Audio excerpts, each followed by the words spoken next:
வணக்கம் dear students. ஒரு வருந்தத்தக்க செய்தி. எல்லாருமே கேள்விப்பட்டிருக்கீங்க. நீட் 2026 மே மாதம் 3ஆம் தேதி நடந்த அந்த எக்ஸாமை வந்து கேன்சல் பண்ணியிருக்காங்க. National testing agency paper leakage ஆயிருக்கு அப்படிங்கிறதுனால. ஸோ இது பேப்பர் லீக்கேஜ் அப்படிங்கிறது இது 2024 ஒரு தடவை பெரிய ஒரு பூதாகரமாக கிளம்பிச்சு. இந்த 2024க்கு அப்புறம் திரும்ப 2026 அந்த பேட்டர்ன் திரும்ப கண்டினியூ ஆகுது. 2024 கூட ஒரு மேசிவ் லீக்கேஜ் இல்லை, ஒரு குறிப்பிட்ட இடத்துல மட்டும் தான் லீக் ஆகிருக்கு. அதில் ஒரு 60-70 பேரை வந்து டிஸ்குவாலிஃபை பண்ணிவிட்டு ஆக்ஷன் எடுத்தாங்க. பட் இந்த தடவை வந்து ஒரு பெரிய அளவில் எக்ஸாம் பேப்பர் வந்து லீக் ஆகிருக்கு அப்படின்னு கண்டுபிடிச்சிருக்காங்க. இது ரொம்ப ரொம்ப ஒரு இது எப்படி சொல்கிறது, இது வந்து ஒரு ஷாக். ஏன்னா பிகாஸ் நீட்டுக்காக மாணவர்கள் வந்து ரொம்ப ரொம்ப கஷ்டப்பட்டு 1 வருஷம் 2 வருஷம் 3 வருஷம் சில பேர் 4 வருஷம் எத்தனை தடவை ரிப்பீட் பண்ணுறவங்களா இருக்காங்க.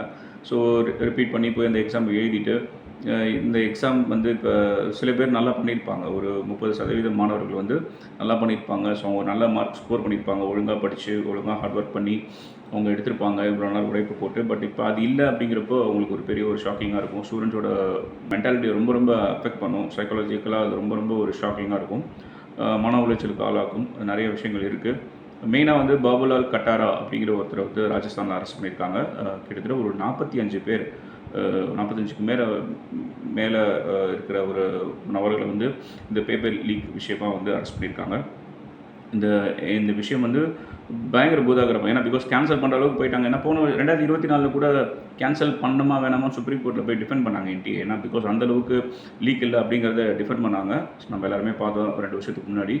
ஸோ அது சுப்ரீம் கோர்ட்டில் வந்து ரீநீட் வேணாம், எங்கே லீக் ஆகிருக்கோ அந்த இடத்துல மட்டும் ரீநீட் வைக்கலாம் அப்படிங்கிற மாதிரி சொல்லியிருக்காங்க. பட் இந்த தடவை வந்து என்டிஏவே வந்து வாலண்டியராக மேசிவாக நடந்திருக்கு அப்படிங்கிறத வந்து அக்செப்ட் பண்ணிக்கிட்டு லீக்கேஜ் வந்து பயங்கரமாக நடந்திருக்கு அப்படிங்கிறத ஒத்துக்கிட்டு வந்து டக்குன்னு வந்து மே மாதம் 3ஆம் தேதி நடந்த நீட் 2026 வந்து கேன்சல் பண்ணிவிட்டு இப்போ ரீகண்டக்ட் பண்ணுறாங்க அப்படின்னா, ஸோ இது வந்து ஒரு சாதாரண விஷயம் இல்லை, ஒரு பெரிய விஷயமா அந்த பேப்பர் வந்து லீக் ஆகிருக்கு.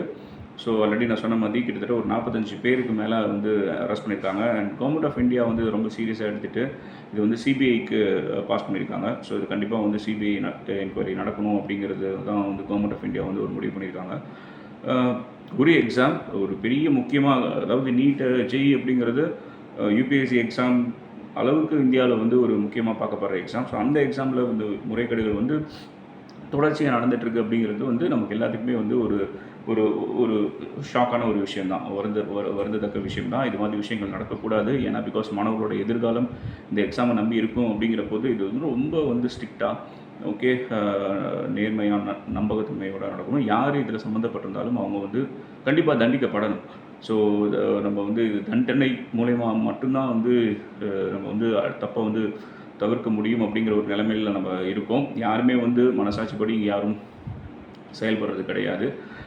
குறுக்கு வழியில் முன்னேறணும் அப்படிங்கிறது தான் எல்லாருடைய விருப்பமாக இருக்குது. ஸோ இது வந்து பெரிய விஷயம்.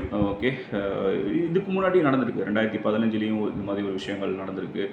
ஸோ அதான் இது ஒரு நம்ம வந்து இது வந்து ஒரு சாதாரண விஷயமாக கடந்து போகாமல் எல்லாத்துக்குமே வந்து இந்த தார்மீக பொறுப்பு இருக்கணும். கண்டிப்பாக கவர்மெண்ட் வந்து இது ஒரு பெரிய ஸ்டெப் எடுக்கணும்னு நான் நினைக்கிறேன். சிபிஐ அளவுக்கு இது போயிருக்கு அப்படின்னா கண்டிப்பாக அவங்க வந்து தண்டிக்கப்படணும். கண்டிப்பாக தண்டிக்கப்படும் போது அது எல்லாத்துக்கும் வெளியில் தெரியணும். ஸோ இந்த மாதிரி ஒரு விஷயங்களில் வந்து நம்ம இன்வால்வ் ஆனால் அவங்க கண்டிப்பாக தண்டிக்கப்படுவாங்க. சட்டத்தோட பிடியிலேருந்து யாரும் தப்பிக்க முடியாது அப்படிங்கிறத காமிக்கணும், உணர்த்தணும். அப்போ தான் அடுத்த வருஷங்களில் இந்த மாதிரி இது நடக்கக்கூடாது. இதில் ஒருத்தர் இப்போ அரெஸ்ட் ஆகியிருக்காரு. அவர் தான் மாஸ்டர் மைண்ட் அப்படின்னு சொல்கிறாங்க. அவர் பேர் பாபுலால் கட்டாரா அப்படிங்கிறது நியூஸ் சேனல்ஸ்லாம் கூட அது வந்து India today, NDTV, times now அப்படிங்கிற நியூஸ் சேனல்ஸ்லாம் கூட வந்து இதை வந்து பதிவு பண்ணியிருக்காங்க. ஸோ எல்லாருமே இது வந்து சாதாரணமாக கடந்து போயிடக்கூடாது. ஒரு லீக்கு அப்படிங்கிறத வந்து சாதாரணமாக கடந்து போயிடக்கூடாது. 5 லட்ச ரூபாலேருந்து 30 லட்ச ரூபா வரைக்கும் அந்த பேப்பர் வந்து விற்றுருக்காங்க. ஸோ இது ஒரு பெரிய ஒரு விஷயம். இந்த விஷயத்தை வந்து நம்ம சாதாரணமாக பார்க்க முடியாது. ஸோ இப்போ அடுத்து என்ன நடக்க போகுது அப்படின்னா ரீகண்டக்ட் ஆஃப் தி எக்ஸாமினேஷன் அப்படின்னு என்டிஏ சொல்லியிருக்காங்க. என்டிஏ வந்து அந்த எக்ஸாமை திரும்ப கண்டக்ட் பண்ண போகிறாங்க. ஸோ அது எப்போ அப்படிங்கிறத நம்ம பார்க்கணும். அது வந்து மேபி இன்னொரு 30லேருந்து 45 நாளுக்குள்ளே வந்து இந்த எக்ஸாமை வந்து திரும்ப ரீகண்டக்ட் பண்ணலாம். ஸோ என்டிஏ ஃப்ரெஷ்ஷாக வந்து ப்ரெஸ் ரிலீஸ் கொடுத்துட்டாங்க. ஸோ இது மாதிரி வந்து இந்த நீட் யூஜி 2026 3ஆம் தேதி நடந்த எக்ஸாமை நாங்கள் கேன்சல் பண்ணிவிட்டு ரீகண்டக்ட் நடத்த போகிறோம். அண்ட் இது எப்போ என்ன அப்படிங்கிறது வந்து தேதி வந்து மேபி இன்னொரு 2-3 நாளில் நமக்கு தெரிஞ்சிடும். இதில் முக்கியமான விஷயம் என்ன அப்படின்னா, யாரும் புதுசாக ரிஜிஸ்ட்ரேஷன் பண்ண வேண்டாம். ஓகே, ஆல்ரெடி நம்மக்கிட்ட என்ன டேட்டாஸ் இருக்கோ, ஓகே, நம்மக்கிட்ட ஒரு அட்மிட் கார்டு இருக்கும் இல்லையா, அந்த அட்மிட் கார்டை அட்மிட் கார்டாக அவங்க அனுப்புவாங்க. ஓகே, ஸோ அதே ரோல் நம்பர், அதே அப்ளிகேஷன் நம்பர், அதே சென்டர், ஸோ எல்லாமே எதுவுமே மாறப்போகிறது கிடையாது. எஸ், எக்ஸாமோட டேட் மட்டும் மாறும். ஸோ அந்த அவங்க என்ன எக்ஸாம் டேட் சொல்லியிருக்காங்களோ அதை வந்து நம்ம போய் எழுதணும். எஸ், என்டிஏ வந்து ரொம்ப ரொம்ப ஒரு உங்களுடைய ப்ரெஸ் ரிலீஸில் இது ரொம்ப ரொம்ப ரொம்ப வருந்தத்தக்கது. மாணவர்களுக்கும் பெற்றோர்களுக்கும் எங்களுடைய வருத்தத்தை தெரிவிச்சுக்கிறோம் அப்படிங்கிற அந்த ப்ரெஸ் ரிலீஸில் சொல்லியிருக்காங்க. ஏன்னா பிகாஸ் அவ்வளோ பேரோட உழைப்பு அதில் இருக்குது, கனவு அதில் இருக்குது. ஸோ அதெல்லாம் பாழாகும்போது வந்து எல்லாத்துக்குமே வந்து இது கஷ்டமாக தான் இருக்கும். ஸோ இப்போ திரும்ப எல்லாமே படிக்கணும், திரும்ப ஒரு தடவை பார்க்கணும். அகெயின் அந்த எக்ஸாமோட ப்ரெஷர் வந்து திரும்ப வரும். ஏன்னா பிகாஸ் ஆல்ரெடி 1 வருஷம், 2 வருஷம், 3 வருஷம்லாம் ப்ரிப்பேர் பண்ணவங்களோட இது ஆல்ரெடி இந்த வருஷம் நான் கொஞ்சம் நல்லா பண்ணியிருப்பாங்க. அது எனக்கு தெரிஞ்ச ஒரு 30% மாணவர்கள் வந்து நல்லா பண்ணியிருப்பாங்க. ஸோ அப்போ அவங்களுக்கு திரும்ப ஒரு இது கஷ்டம்தான். திரும்ப ஒரு தடவை படித்து திரும்ப எழுதணும். பட் இன்னொரு பாயிண்ட் ஆஃப் வியூவில் பார்க்கும்போது எஸ், இன்னொரு ஆப்பர்ச்சுனிட்டி.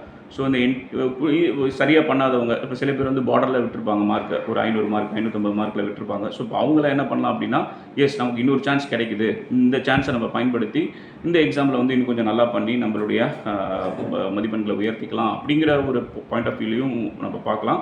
பட் இது வந்து ஒரு ஜஸ்ட் ஒரு என்னது ஒரு ஒரு ஒரு ஒரு அன்ஃபேவரபுளான ஒரு இன்சிடெண்ட். இது எல்லாத்துக்குமே வந்து எல்லாருடைய உழைப்பையும் எல்லாத்தையுமே பாதிக்கிற மாதிரி தான் இது இருக்குது. பட் வேறு வழி இல்லை. ஸோ வந்து சொல்லிட்டாங்க, நேஷனல் டெஸ்டிங் ஏஜென்சி நாங்கள் கேன்சல் பண்ணுறோம், திரும்ப கான்டாக்ட் பண்ணுறோம், எல்லோரும் கோஆப்ரேட் பண்ணுங்கள், ஒத்துழைங்க, மன்னிப்பு கேட்குறோம், சிபிஐ இன்கொயரி வரைக்கும் போகிறோம் அப்படிங்கிறத சொல்லிட்டாங்க. ஸோ அடுத்து என்ன பண்ணணும் அப்படிங்கிறத நம்ம பார்க்கணும்.